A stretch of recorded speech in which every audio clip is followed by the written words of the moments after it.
வணக்கம். ஈரோடு அருகே விஜயமங்கலம் சரளை பகுதியில் இன்று தவேக தலைவர் விஜய் மக்களை சந்திக்கும் மக்கள் சந்திப்பு கூட்டம் நடைபெற்றது. இதற்கான ஏற்பாடுகளை தவேகவின் மாநில நிர்வாக குழு தலைமை ஒருங்கிணைப்பாளர் செங்கோட்டையன் தீவிரமாக ஈடுபட்டார். இந்த கூட்டத்தில் பங்கேற்ற தவேக தலைவர் விஜய் பேசியதாவது: சலுகைகளுக்கு எதிரானவன் நான் இல்லை. மக்களுக்கான சலுகைகளை இலவசம் என சொல்லி அசிங்கப்படுத்துபவனும் நான் இல்லை. மக்கள் பணத்தில் அவர்களுக்கு நல்லது செய்வது எப்படி இலவசம் என்று சொல்ல முடியும்?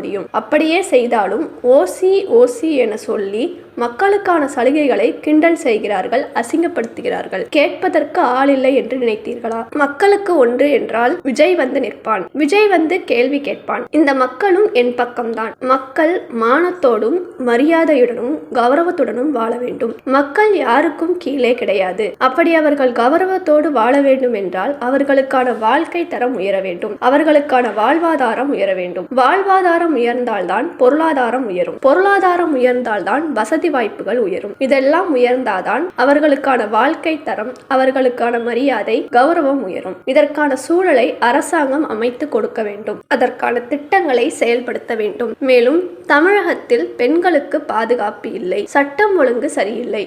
இவை அனைத்தும் நமது ஆட்சியில் மாறும். இந்த நிலை கண்டிப்பாக மாறும் என்றும் மக்களுக்காக விஜய் இருப்பான் என்று தவேக தலைவர் விஜய் பேசியுள்ளார்.